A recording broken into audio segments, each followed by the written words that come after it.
नमस्कार दोस्तों। चलिए आज हम बात करेंगे आधुनिक छत्तीसगढ़ के बारे में। और आधुनिक छत्तीसगढ़ में हम लोग जो है आज अध्ययन करेंगे, एक क्विक रिवीजन देखेंगे ताकि आपके जो आगामी एग्जाम है उसको ध्यान में रखते हुए, HELT का एग्जाम है, ठीक है, या अन्य किसी भी एग्जाम की जब आप तैयारी करते हैं तो लास्ट में क्विक रिवीजन की जरूरत पड़ता है आपको, है ना। तो मैं चाहता हूं कि ये जो क्लास है 1-1.5-2 घंटे में कंप्लीट हो जाए क्विक रिवीजन के तौर पर। इसमें वही फैक्ट देखेंगे हम आधुनिक छत्तीसगढ़ का जो एग्जाम में पूछा जाता है, बार बार जो पूछा जाता है वैसे चीजों को देखेंगे। साथ ही आपको मैं कुछ ट्रिक बताऊंगा जो आपको याद करने में हेल्पफुल होगा, ठीक है। तो ये क्लास पूरी तरीके से मैं जो है आपको लिख कर पढ़ाऊंगा ताकि आपको समझ आए बहुत अच्छे से, ठीक है। तो जो मैं नोट्स बना के रखा हूँ, रिवीजन नोट्स, उसी से आपको अध्ययन करा रहा हूँ ताकि आपको भी समझ आए कि मैं आखिरी दिनों में जो है लास्ट दिन होता है जो रिवीजन करके जाता हूँ, तो आधुनिक छत्तीसगढ़ को कहाँ तक मैं पढ़ के जाता हूँ, क्या क्या उसमें पढ़ के जाता हूँ, क्योंकि बार बार यहीं से क्वेश्चन पूछा गया और इससे ज्यादा पढ़ने की जरूरत नहीं है मेरे को लगता है ना। आप एक बार देखेंगे, पढ़ेंगे तो आपको समझ आ जाएगा कि क्या पढ़ना है और क्या छोड़ना है।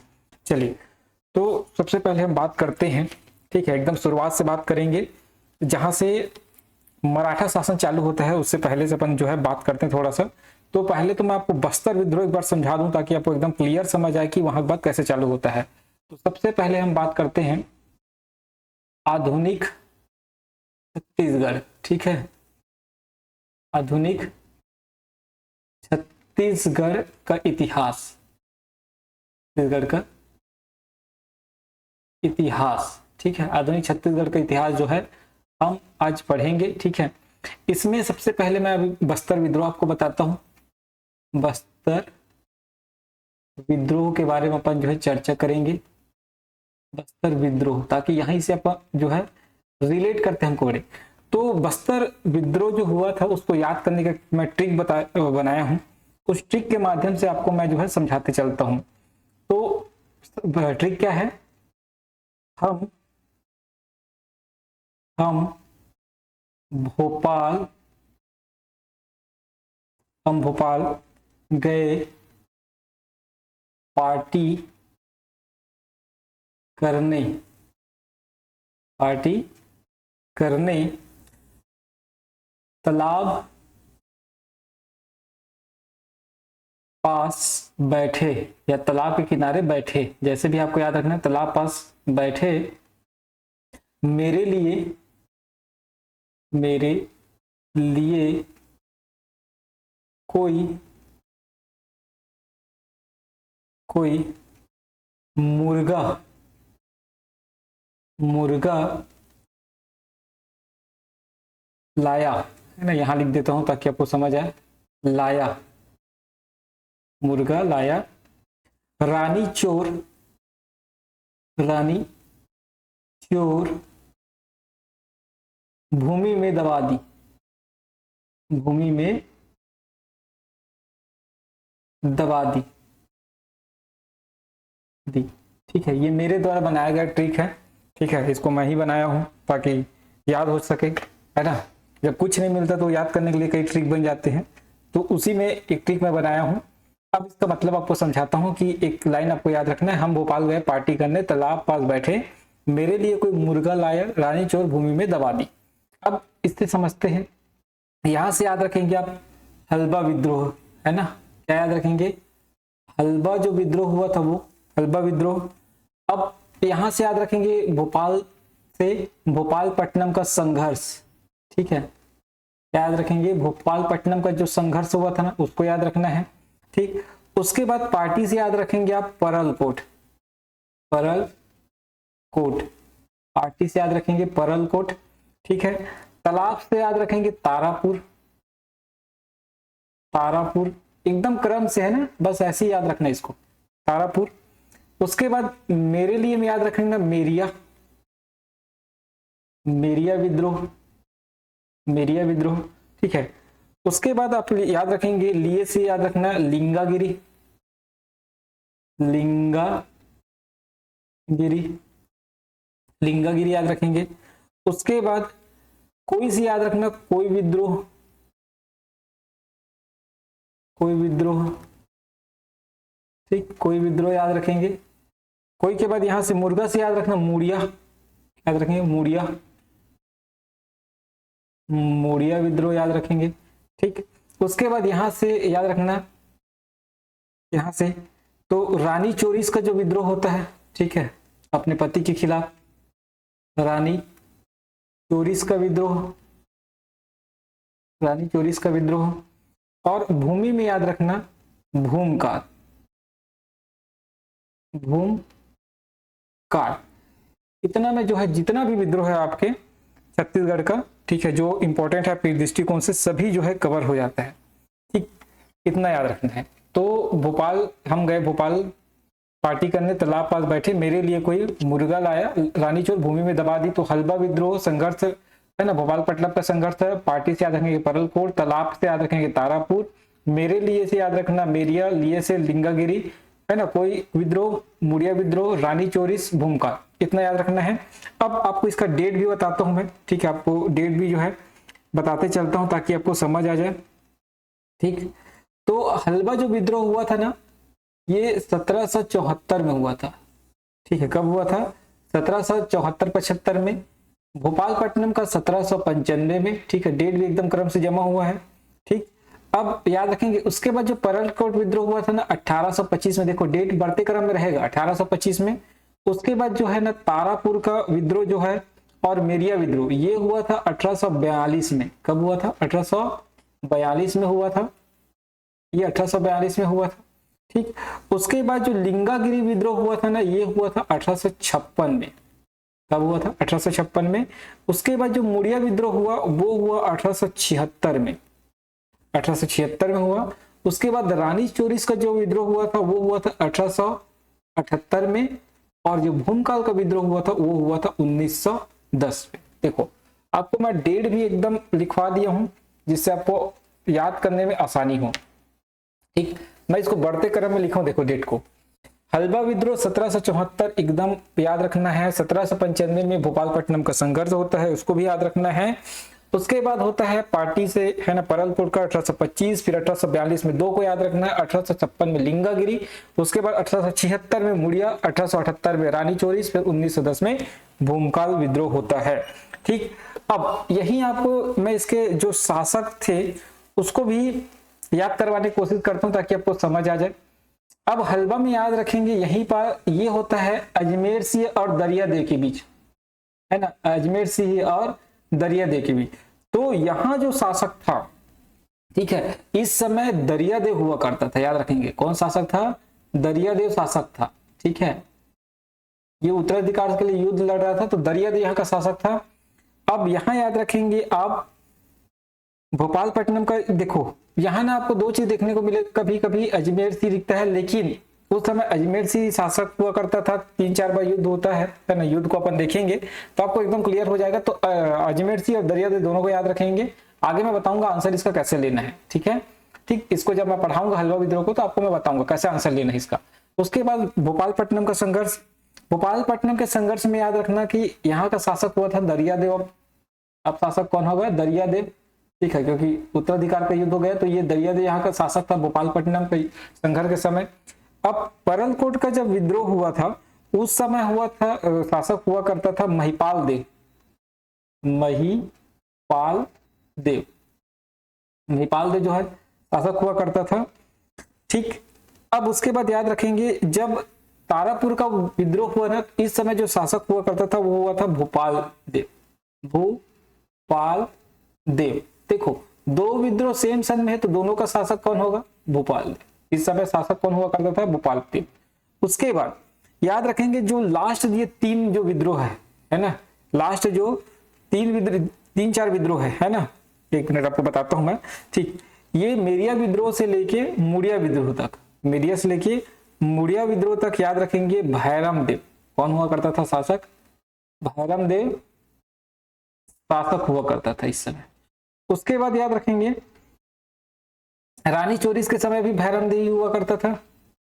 भैरम देव के शासनकाल में ना बहुत विद्रोह हुआ है, ये भी भैरम देव हुआ करता था। ठीक है, अब भूमकाल के समय याद रखेंगे रुद्र प्रताप देव, रुद्र प्रताप देव, रुद्र प्रताप देव। ठीक है, तो ये हुआ करता था शासक। तो इतना शासक याद रखेंगे, ठीक है, ये विद्रोह याद रखेंगे, ये क्रम याद रखेंगे, ठीक है। उम्मीद करता हूं आपको ये समझ आ रहा होगा। ठीक, थोड़ा सा वीडियो को आप स्पीड करके देखेंगे क्योंकि मैं लिख लिख के पढ़ा रहा हूं तो समय ज्यादा लगेगा, है ना। तो आप इसको जो है 1.5 गुना की स्पीड में देखेंगे, आपको बहुत अच्छे से क्लियर होगा। तो उम्मीद करता हूँ यहाँ तक आपको समझ आया होगा। देखो मैं चीजों को आराम से पढ़ा रहा हूँ ताकि आपको एक एक चीज याद हो जाए। यही याद हो जाए, रिवीजन का मतलब है कि आप उस वीडियो को देखिए और आपको उसी समय याद हो जाए और बार बार देखने की जरूरत ना पड़े। तो इतना आप याद रखेंगे, ठीक है। चलिए अब इसको मैं क्लियर करता हूँ, स्क्रीनशॉट लेना है तो आप ले लीजिए, है ना। अब इसको क्लियर करने के बाद मैं जो है आगे आपको आगे कहानी समझाता हूँ। आप छत्तीसगढ़ में, ठीक है, ये इसको क्लियर कर दिया। ठीक, चलिए अब देखते हैं आगे, समझते जाते हैं। अब हमारा जो है इतिहास चालू होता है जिसको हमको पढ़ना है। अब चलते हैं मराठा शासन, क्योंकि यहां से चालू करना है एक्चुअल में मेरे को मराठा शासन से, ठीक है। एक मराठा शासन से जो है चालू करना है, ठीक। मैं आपको बस्तर विद्रोह जितना भी हो इसलिए बताया क्योंकि एग्जाम में पूछा जाता है ना। सन और आपको जो है राजा और डेट आपको याद होना चाहिए। किसके किसके बीच कौन कौन थे इसके नेतृत्व करते, इसको आगे अपन पढ़ेंगे धीरे से, ठीक है। लेकिन क्विक रिवीजन आपको अभी करवा दिया मैं, उसको कैसे याद रखना है। अब मराठा शासन में बात करते हैं। तो मराठा शासन देखो कैसे चलेगा। तो मराठा शासन चलता है एक अप्रत्यक्ष रूप से चलेगा और चलेगा प्रत्यक्ष मराठा शासन, प्रत्यक्ष मराठा शासन, ठीक है, मराठा शासन, ठीक है। अब देखते हैं अप्रत्यक्ष में क्या होता है। अप्रत्यक्ष में दो राजा बनते हैं, कौन कौन। एक होता है रघुनाथ सिंह, रघुनाथ सिंह के समय ही आक्रमण होता है, रघुनाथ सिंह, ठीक। रघुनाथ सिंह याद रखेंगे 1741 से लेके 1745 तक। कहां तक याद रखेंगे, 1745 ईस्वी तक इसका शासन रहता है। एक व्यक्ति, दूसरा व्यक्ति इसी में आता है आपका मोहन सिंह, मोहन सिंह दूसरा व्यक्ति है जिनका शासनकाल रहेगा 1745 से लेके 1758 तक, ठीक, 1758 तक। तो अप्रत्यक्ष रूप से दो लोगों का शासन, एक रघुनाथ सिंह का और दूसरा है मोहन सिंह का। अब प्रत्यक्ष रूप से अगर हम बात करें तो प्रत्यक्ष रूप से जो शासक आएंगे, है ना, मराठा शासन आएंगे, उसके बारे में बात करते हैं। देखो इसमें ना 5 लोग आएंगे, ठीक है। कितने लोग आएंगे, 5 लोग आएंगे। अब वो कौन कौन से 5 है याद रखेंगे आप, ठीक है। पहला याद रखेंगे आप बिम्बाजी भोसले, बिम्बाजी भोसले याद रखेंगे, ठीक है, बिम्बाजी भोसले, ठीक। दूसरा याद रखेंगे चिमना जी, चिमना जी याद रखेंगे, ठीक है। तीसरा याद रखेंगे वेंको जी, वेंको जी याद रखेंगे। वेंको जी के बाद याद रखेंगे अप्पा साहेब। एक आप इसके बाद याद रखेंगे, 1 मिनट थोड़ा सा, ठीक। अभी इसके बाद याद रखेंगे, इसको मैं क्लियर करता हूं 1 मिनट। वेंको जी के बाद आपको याद रखना पड़ेगा परसो जी को, क्योंकि ये थोड़े समय के लिए इनका पता नहीं चलता।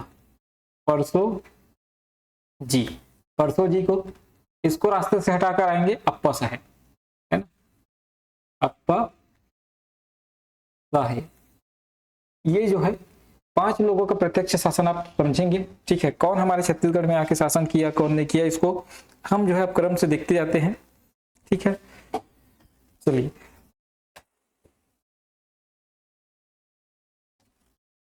अब हम बात करेंगे। देखो अब इनका थोड़ा सा शासनकाल देखते हैं, क्योंकि शासनकाल जनरली पूछा जाता है एग्जाम में, है ना। आपको शासनकाल ही पता रहेगा तभी आप आगे की चीजों को क्लियर कर पाएंगे। तो देखो जो बिम्बा जी है, याद रखेंगे जो बिम्बा जी है ये 1758 से लेके 1787 तक, 1758 से लेके 1787 तक इनका शासन रहेगा। उसके बाद चिमना जी का होगा 1787 से लेके 1788 तक, मात्र एक साल चिमना जी का। उसके बाद वेंको जी को याद रखेंगे 1788 से 1811 तक, सबसे ज्यादा इसी का शासनकाल रहेगा वेंको जी का। फिर याद रखेंगे परसो जी का 1811 से लेके 1816 तक। उसके बाद याद रखेंगे अप्पा साहब का 1816 से लेके 1818 तक। जैसे ही कोटपाड़ का संधि होता है इसका रोल खत्म होता है। ठीक, यहां तक याद रखेंगे। इतना बात आपको क्लियर हो रहा होगा।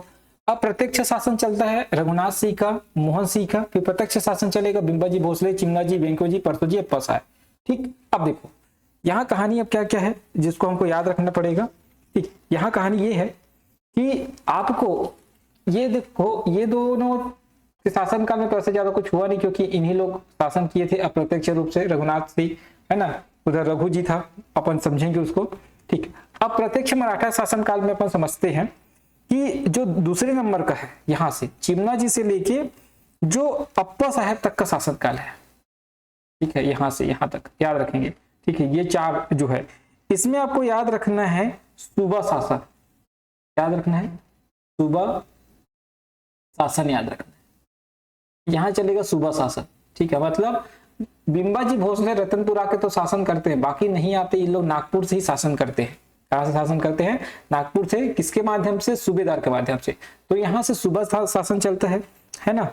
सूबा शासन चलेगा ये चार के राज्य में। ठीक, अब सूबा शासन कब से कब तक चलेगा तो ये क्वेश्चन आपको पता होना चाहिए। तो 1787 से चालू होगा और ये चलेगा 1818 तक, ये चलता है सूबा शासन। ठीक है, अब देखो सूबा शासन में याद रखेंगे सबसे पहले सूबेदार। ठीक है, सबसे पहले सूबेदार के बारे में याद रखेंगे। तो आप स्क्रीनशॉट ले लो, मैं इसको क्लियर करता हूं। ठीक, सूबा शासन में जो है आपको याद रखना पड़ेगा। ठीक, अब सूबेदार, तो सूबा शासन यहां मैं लिख देता हूं ताकि आपको समझ आ जाए। सूबा शासन 1787-88 चलता है ये। ठीक है, सूबा शासन 1788 से आते हैं सूबेदार, 1788 से लेके 1818 तक। तो 1787-88 चालू होता है और चलता है। इसमें सबसे पहला जो सूबेदार आएगा वो आएगा महिपत राव दिनकर। महिपत राव याद रखेंगे 1788 से लेके 90 तक चलेगा ये। ठीक है, उसके बाद महिपत राव के बाद आएगा विठल राव। विठल राव ये चलेगा 1790 से लेके 96 तक। 1790 से लेके 96 तक चलेगा। विठल राव के बाद आएगा भवानी कालू। भवानी कालू ये चलेगा 1796 से लेके 97 तक। भवानी कालू के बाद चौथा आएंगे आपके केशव गोविंद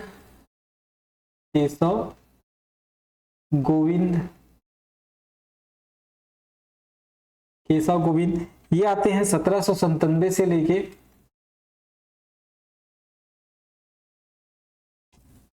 1808 तक। 1808 तक। उसके बाद आएंगे बीकाजी गोपाल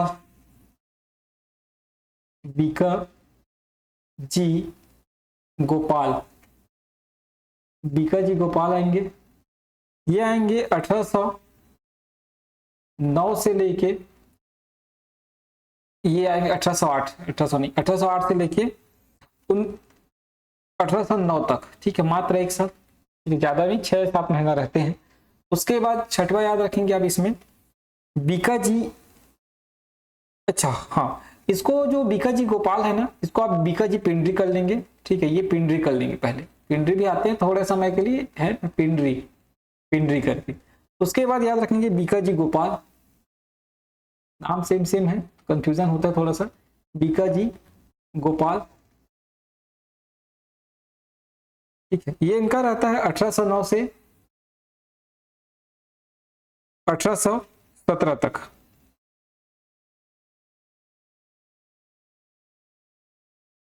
उसके बाद आते हैं सखीराम या सखाराम बोलते हैं इसको, सखाराम और हरिराम टाटिया। सखाराम हरिराम टाटिया कुछ कुछ बुक में ये अलग अलग दिखेंगे, कुछ बुक में एक साथ दिखेंगे, तो उतना लोड नहीं लेना है इसका। 1817 याद रखेंगे। उसके बाद 8वां याद रखेंगे यादव राव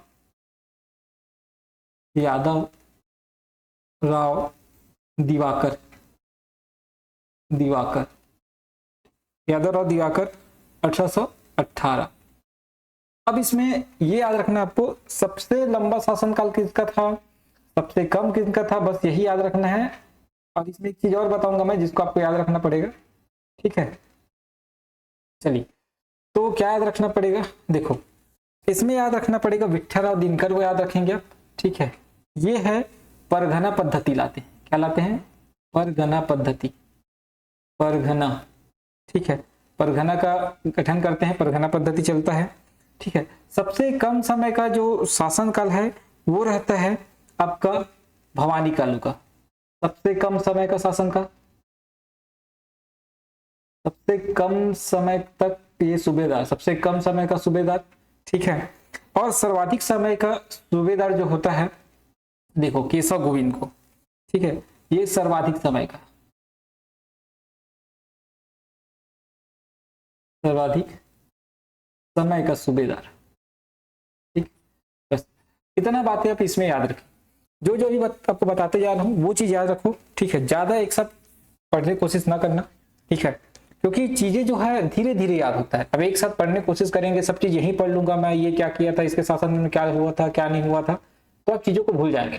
पहले ऐसे क्रम से चीजों को याद करते हैं, ठीक है, कि पहले कौन आया, पहले यही तो याद हो जाए, है ना, सन याद हो जाए, उसके बाद उसका काम देख लेंगे, ठीक।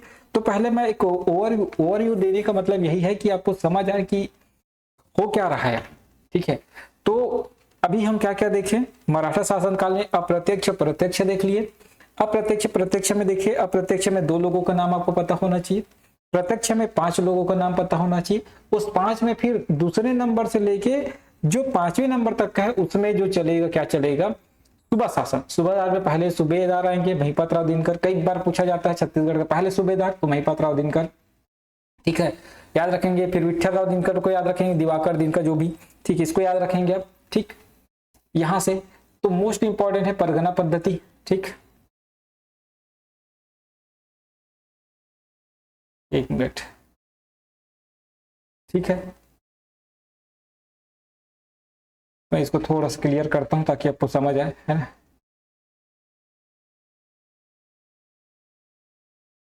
चलिए, तो यहां तक क्लियर हो गया होगा आपको, ठीक। तो मैं इसको क्लियर कर देता हूँ, स्क्रीनशॉट आप ले लेंगे अगर लेना है तो, ठीक है। चलिए आगे बढ़ते हैं। अब हम बात करेंगे, ये 1818 तक का आपको चीजें समझ आ गया होगा। अब हम बात करते हैं ब्रिटिश अधीन शासन, ब्रिटिश अधीन शासन, ब्रिटिश अधीन शासन, अधीन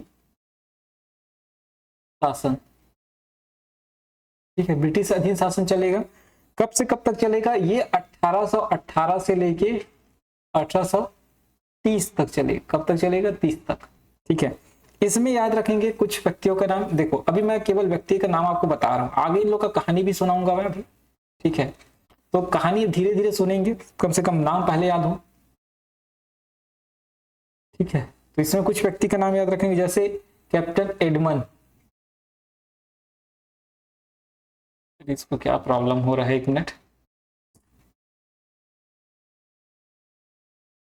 सबसे पहले याद रखेंगे एडमंड, एडमंड याद रखेंगे। एडमंड के बाद याद रखेंगे आप एगन्यू, एगन्यू, एगन्यू के बाद याद रखेंगे आप हंटर, हंटर, हंटर के बाद याद रखेंगे सैंडिस, सैंडिस, सैंडिस के बाद याद रखेंगे क्राफर्ड, विल्किंसन, विल्किंसन याद रखेंगे, विल्किंसन। और विल्किंसन के बाद याद रखेंगे आप क्राफर्ड,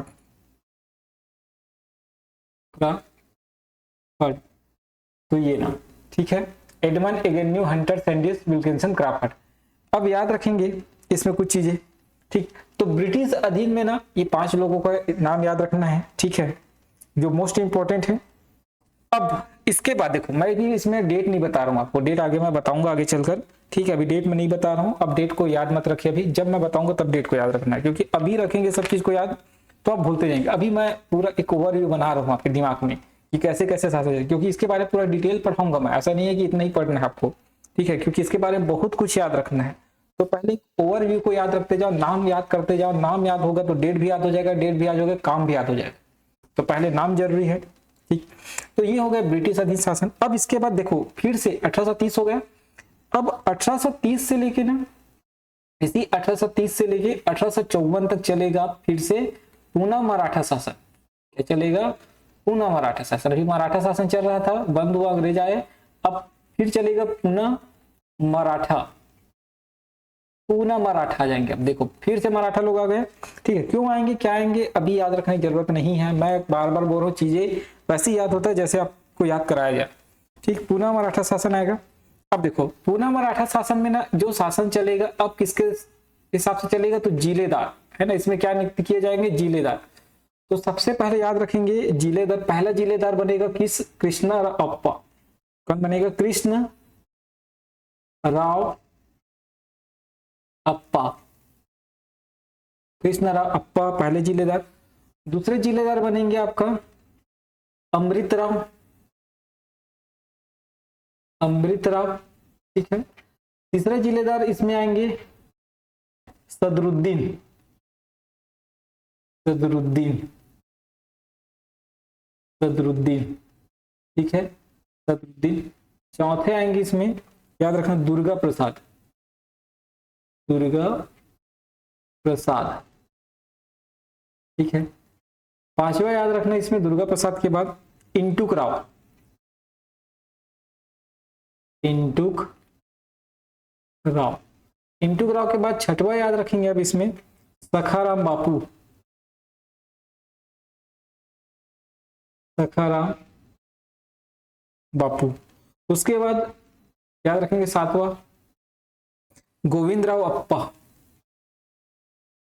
गोविंद राव अप्पा, गोविंद राव अप्पा। उसके बाद याद रखेंगे आप नेक्स्ट इसमें आठवां गोपाल राव, गोपाल राव। ये 8 लोगों का नाम इसमें भी याद रखना। 8 सूबेदार, 8 जिलेदार, ठीक है। सूबेदार कब आएंगे, मराठा जब लोग रहेंगे तब सूबेदार चलेगा। फिर से जब मराठा आएंगे तो सूबेदार ना होके अब वो क्या बन जाएंगे, जिलेदार। क्या हो जाएंगे, जिलेदार। तो ये कहलाते हैं जिलेदार। क्या कहलाते हैं, जिलेदार। याद रखें यहां जिलेदार है, ठीक है, यहां जिलेदार है। इसके पहले और मराठा थे तो सूबेदार थे, ठीक। बस इतना ही याद रखो अभी, ठीक। अब यहां तक कहानी समझ आया होगा। देखो मैं लेआउट बना के याद करता हूँ, लेआउट में आपको एकदम समझ आएगा कि कौन कौन व्यक्ति क्या करते हैं। अब इन्हीं लोग के काम को देखेंगे कि किसके समय में क्या हुआ है, क्या नहीं हुआ है, ठीक है। पहले अंग्रेजों का पूरा शासन काल देखेंगे, फिर मराठों का पूरा देखेंगे, मराठे क्या क्या किए, किसके काल में क्या क्या हुआ, हमको ये चीज यही से क्लियर होगा। उसके बाद फिर हम स्वतंत्रता की ओर, फिर उसके बाद जितना भी घटनाक्रम हुआ, छत्तीसगढ़ निर्माण वगैरह, वो सब देखेंगे। लेकिन आप इतने चीज को अगर क्लियर करते हैं आपके दिमाग में तो आपको एकदम सब चीज समझ आते जाएगा। तो एक बार रिकॉल करा देता हूं। देखो सबसे पहले हम पढ़े थे पूना मराठा का शासन पढ़े, अप्रत्यक्ष, प्रत्यक्ष। अप्रत्यक्ष में रघुनाथ सिंह, मोहन सिंह, फिर प्रत्यक्ष रूप में आए 5 लोग आए थे, जिसका नाम आप जानते हैं, बिंबा जी, चिमना जी, वेंको जी, परसो जी और अप्पा साहब। अब चिमना जी से लेके अप्पा साहब तक जो है 8 सूबेदार हुए, है ना, जिस सूबा शासन कहलाता है। उसके बाद आए अंग्रेज, आए 1830 से लेकर 1818 से लेकर 1830 तक, जिसमें हम जो है 6 लोगों को याद रखते हैं, एडमंड, इगन्यू, हंटर, सैंडिस, विल्किंसन और क्रॉफर्ड।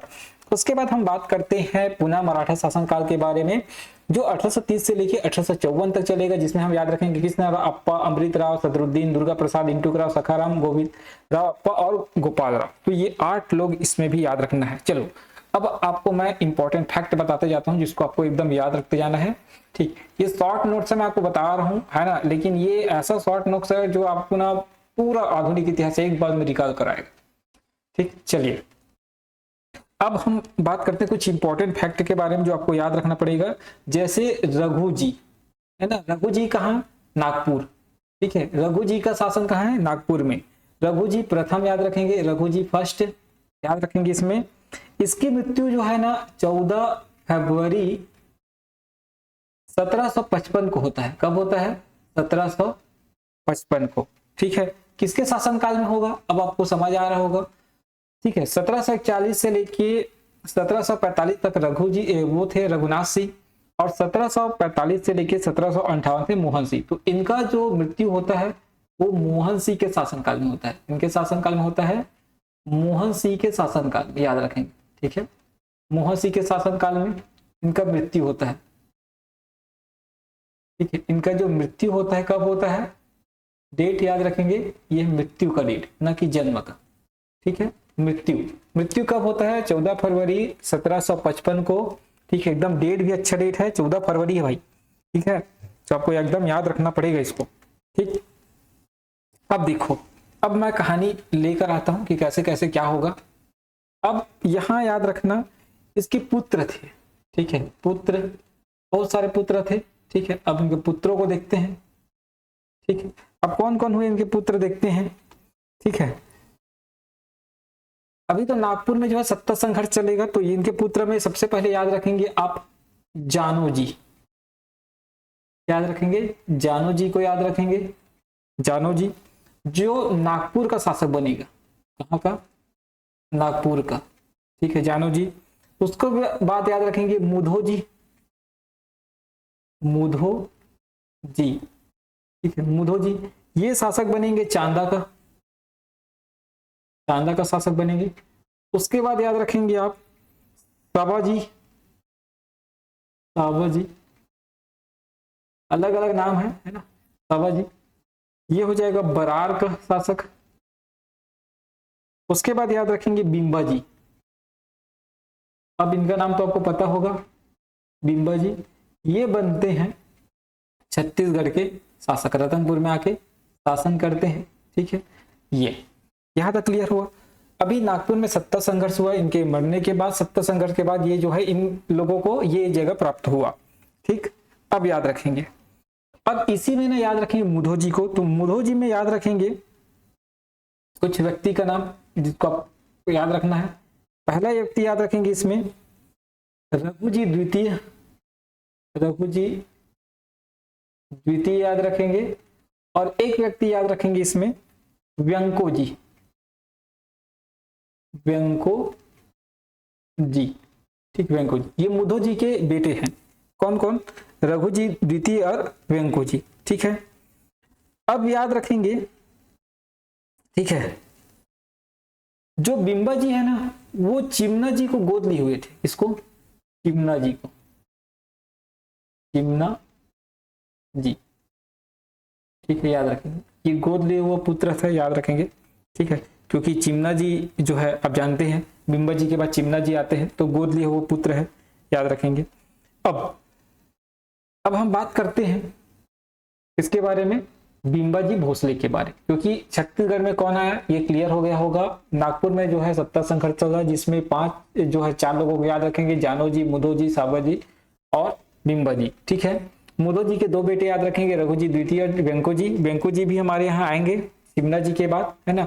बिंबा जी के पुत्र हुआ करते थे चिमना जी, जो गोद लिए हुआ पुत्र है, याद रखेंगे। ठीक है, चलिए अब मैं बात करता हूँ सीधा बिंबा जी के बारे में। अब बिंबा जी के बारे में देखते हैं कि क्या क्या कहानी हुआ है इसके साथ और क्या याद रखना है इसकी कहानी में। ठीक है, चलिए अब हम बात करेंगे, हेडिंग डालता हूं मैं यहाँ बिंबा जी भोसले, है ना, यहाँ डाल देता हूं मैं हेडिंग ताकि आपको समझ आ जाए।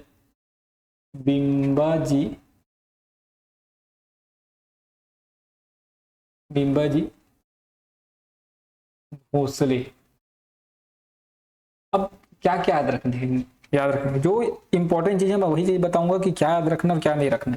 सबसे पहले याद रखना, देखो इनका शासनकाल कब से कब तक था, इसको भी याद रखना है आपको। 1758 से लेके 1787 ईस्वी तक।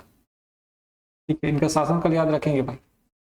ठीक है, अब याद रखेंगे इसमें सबसे पहले याद रखना है, इन्होंने सबसे पहले काम याद रखेंगे रतनपुर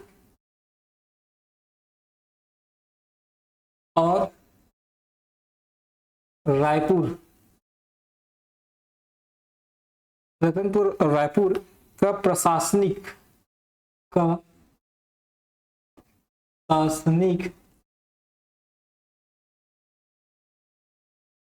एकीकरण किया।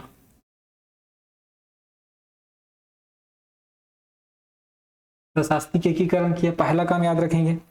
दूसरा याद रखेंगे इसके काम, देखो आगे पीछे हो सकता है लेकिन काम आपको याद रखना है, ठीक है। क्या क्या इंपॉर्टेंट है वो मैं बता रहा हूं, ठीक है। उसके बाद याद रखेंगे राजनांदगांव एवं खुज्जी नामक जमींदारी, राजनांदगांव एवं खुज्जी नामक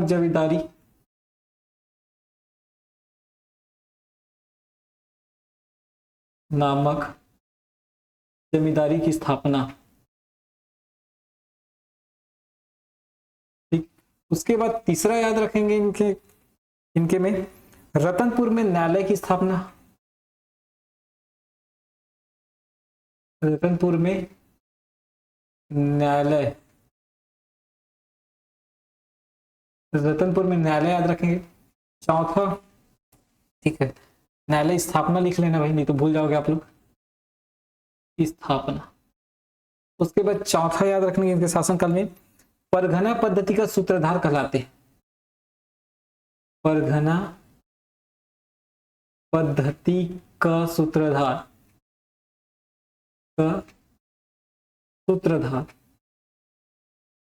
लाने वाले कौन है परगना पद्धति को? तो विठ्ठलराव दिनकर। लेकिन सूत्रधार कौन कहलाते हैं?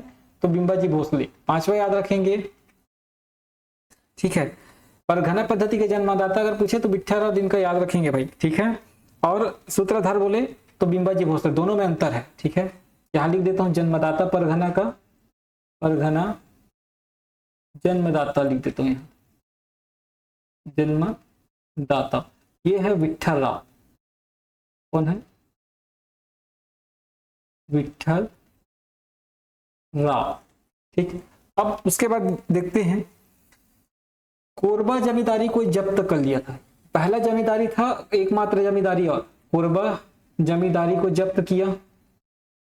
पूछा जाता है आपको, कोरबा जमींदारी जब्त किया गया, ठीक है, एकमात्र जमींदारी है जिसको जब्त किया गया। उसके बाद याद रखेंगे छठवां इसके शासनकाल का क्या चीज, 1787 में लंकी नामक एक व्यक्ति आया था इसके शासनकाल में। लंकी नामक एक विदेशी, समझो विदेशी, कहाँ आया था? छत्तीसगढ़ आया था, रतनपुर, इसके शासनकाल में। उसके बाद सातवां याद रखेंगे कोलब्रुक की किताब में इनका विवरण मिलता है। कोलब्रुक की किताब में कोलब्रुक ने इनका विवरण किया है, कोलब्रुक नामक व्यक्ति ने इसका विवरण लिखा है, विवरण, ठीक है। आठवां बात याद रखेंगे इसमें, ठीक है,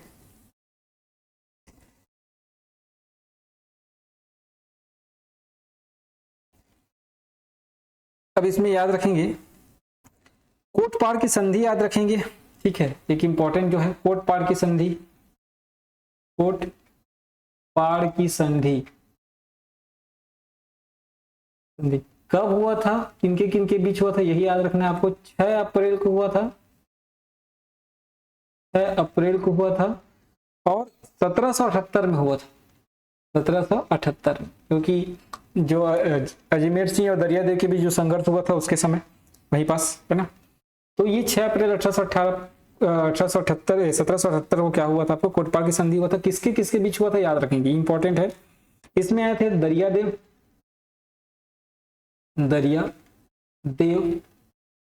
दूसरा है इसमें जयपुर के शासक,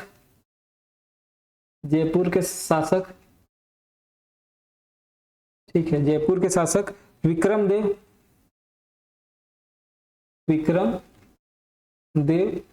एवं मराठा के बीच, ये जो है क्या हुआ था, संधि हुआ था। कोटपाड़ की संधि पूछा जाता है कब हुआ था, तो 6 अप्रैल 1778 को हुआ था, याद रखेंगे। किनके किनके बीच हुआ था, ठीक है। तो दरियादेव विक्रम है ना, दरियादेव जयपुर के शासक जो है विक्रमदेव और मराठा, ठीक है। कब हुआ था, तो 1778 में, मतलब बिंबाजी का शासनकाल चल रहा था, याद रखेंगे, ठीक है। चीजें को ऐसे याद रखते हैं। अब उसके बाद याद रखेंगे, इन्होंने दूधाधारी मठ का जीर्णोद्धार कराया। दूधाधारी मठ का जीर्णोद्धार, जीर्णोद्धार जीर्णोद्धार कराया दूधाधारी मठ का, ठीक है। और ये दशहरा में ना स्वर्ण पत्र देना प्रारंभ किया। दशहरा में स्वर्ण पत्र, स्वर्ण पत्रिका, ठीक है। यह स्वर्ण पत्र जो है सभी व्यक्तियों को देना प्रारंभ किया, ठीक है, तो याद रखेंगे। साथ ही ये मोहम्मद तारन को ना सैन्य बदले के बदला जो है जमींदारी देते हैं, ठीक है, याद रखेंगे। मोहम्मद खान तारन को, मोहम्मद खान तारन को सैन्य के बदले जमींदारी, सैन्य सहायता के बदले या सैन्य सेवा के बदले जमींदारी, है ना, आप लोग पूरा लिख लेंगे जमींदारी। इतना बातें याद रखें। तो मोहम्मद खान तारन को याद रखेंगे इसका नाम, ठीक है। तो ये बिंबाजी भोसले के बारे में है, जिसको आपको एकदम याद रखना पड़ेगा। इतना तो आप याद रखेंगे, इतना बातें जो है मोस्ट इंपॉर्टेंट है, ठीक, जो आपको याद रखना पड़ेगा। तो ये 11 बातें हैं बिंबाजी भोसले के बारे में, जो आपको एकदम रट लेना है, रट्टू तोता बन जाना है इसके लिए, ठीक। चलिए, तो इसमें, ठीक, चलिए, तो आप स्क्रीनशॉट ले लें, मैं इसको जो है क्लियर कर रहा हूँ।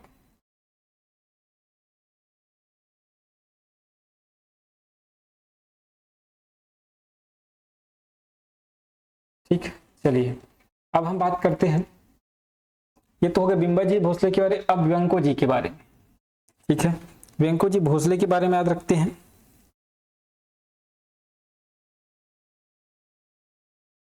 व्यंको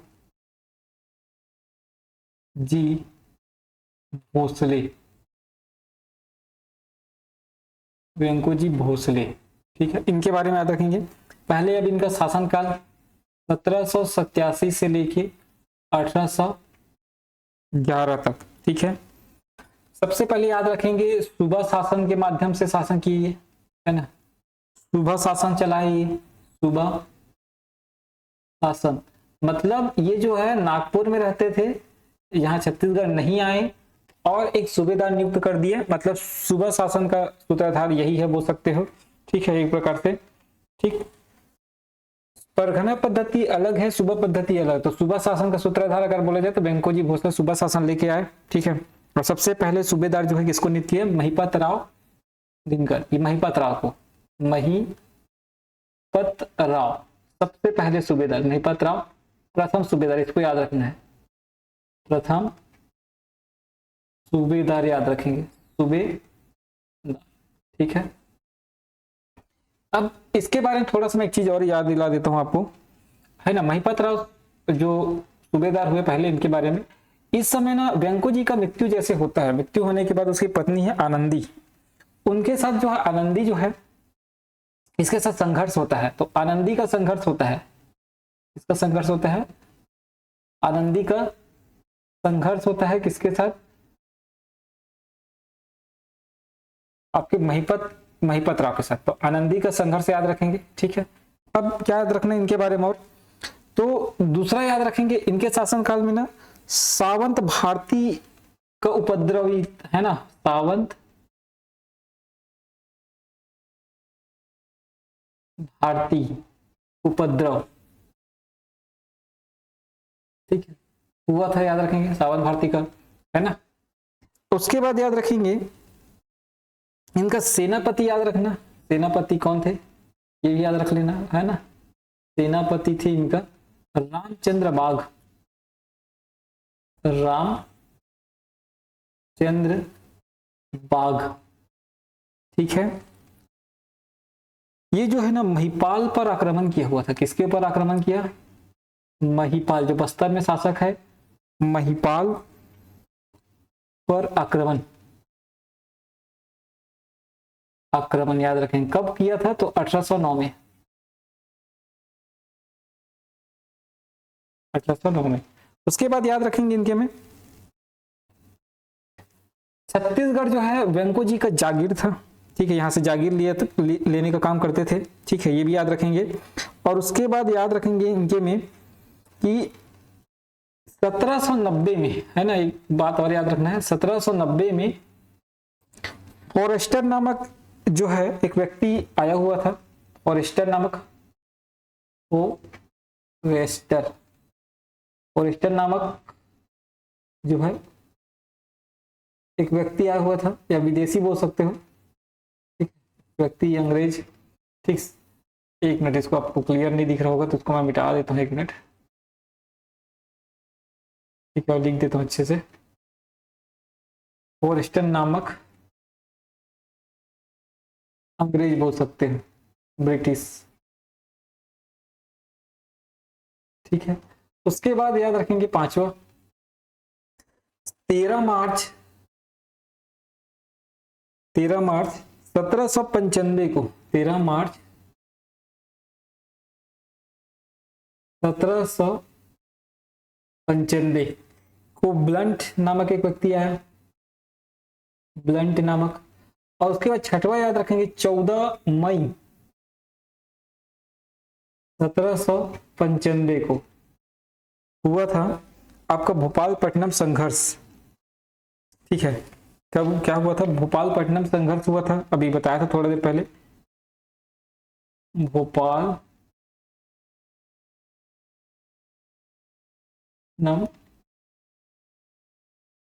संघर्ष,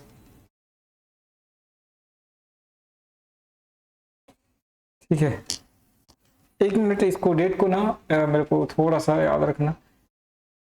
कैप्टन ब्लंट आया था 17 मार्च को, ये बात याद रखना, इसको थोड़ा सा भी ना होल्ड में रखते हैं, ठीक है, थोड़ा सा मेरे को याद नहीं आ रहा है, एक मिनट। तो ये बातें आप याद रखेंगे, ठीक है। अब इसमें याद रखेंगे, एक मिनट, भोपालपट्टनम का संघर्ष 1795 में याद रखना है आपको, भोपालपट्टनम संघर्ष,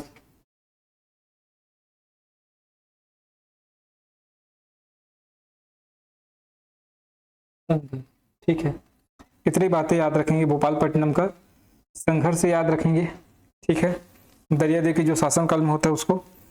उसके बाद ये हो गया आपके वेंको जी के बारे में। और इस समय याद रखेंगे टोटल 14 जमींदारी, कितने जमींदारी याद रखेंगे? 14 जमींदारी हुआ करता था, 14 जमींदारी, ये अलग से फैक्ट याद रखेंगे आप, ठीक है, जो आपके एग्जाम के दृष्टिकोण से इंपॉर्टेंट है। अब उसके बाद अपन जो बात करते हैं परसों जी के बारे में बात करते हैं, ठीक है, इसको मैं क्लियर करता हूं।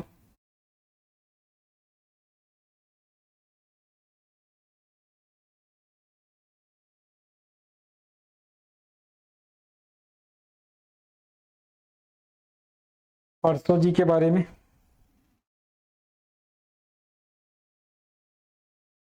परसों जी, इनके बारे में याद रखेंगे 1811 से लेके 16 तक, 1811 से लेके 16 तक याद रखेंगे इसको। ये कौन थे? तो याद रखेंगे पहला पॉइंट, ये रघुजी द्वितीय के पुत्र थे, रघुजी द्वितीय के पुत्र, रघुजी द्वितीय के पुत्र। दूसरा बात याद रखेंगे इसमें, रघुजी द्वितीय का जो मृत्यु हुआ ना, वो हुआ, मृत्यु याद रखना रघुजी द्वितीय का, ठीक है, इसको पूछा जाता है 22 मार्च 1816 को, 22 मार्च 1816 को। तो किसके शासनकाल में? तो परसों जी के शासनकाल में हुआ था। बस दो ही बातें याद रखना, मृत्यु हुआ था, है ना, ये इसका पुत्र था, इसका मृत्यु इसके शासनकाल में हुआ था, याद रखेंगे, दो बातें याद रखना है। उसके बाद याद रखते हैं अप्पा साहेब, अप्पा साहेब, ठीक, अप्पा साहेब के बारे में 1816 से लेके 1818 तक याद रखेंगे अप्पा साहेब, ठीक है। इसके बारे में याद रखना है सीताबर्डी का युद्ध, है ना। पहला याद रखना है सीता बर्डी का निर्णायक युद्ध, ठीक है। इस युद्ध के बाद अंग्रेज आए, ठीक है, सीता बर्डी का युद्ध, ठीक है। अंग्रेज एवं अप्पा साहब के बीच किसके किसके बीच हुआ था ये? अंग्रेज एवं अप्पा साहब,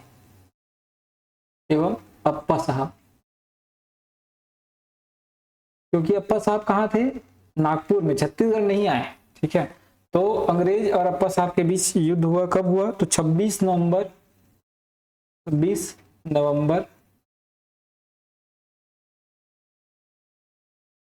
1817 को, ठीक है, सीताबर्डी का युद्ध। उसके बाद याद रखेंगे ये जो है किसके साथ समझौता किया हुआ था? तो जेनकिंस के साथ, याद रखेंगे जेनकिंस के साथ समझौता किया हुआ था, के साथ समझौता किया हुआ था, ठीक है। क्योंकि ये जो है अंग्रेज जो अधिकारी थे जेनकिंस के समझौता किया हुआ था कि जो है मुझे राजा बनना है, ऐसा करके। क्योंकि उस समय परसों जी का जो है शासन हुआ करता था, लेकिन ये चाहता था कि राजा मैं बनूं, ऐसा करके। इसलिए जो है जेनकिंस के साथ संधि करता है और परसों जी का मृत्यु करवा देता है, मतलब परसों जी को मरवा देता है ये। तो परसों जी का हत्या जो है 1 फरवरी 1817 को करवाते हैं। इसको भी लिख देता हूं मैं यहाँ, परसों जी की हत्या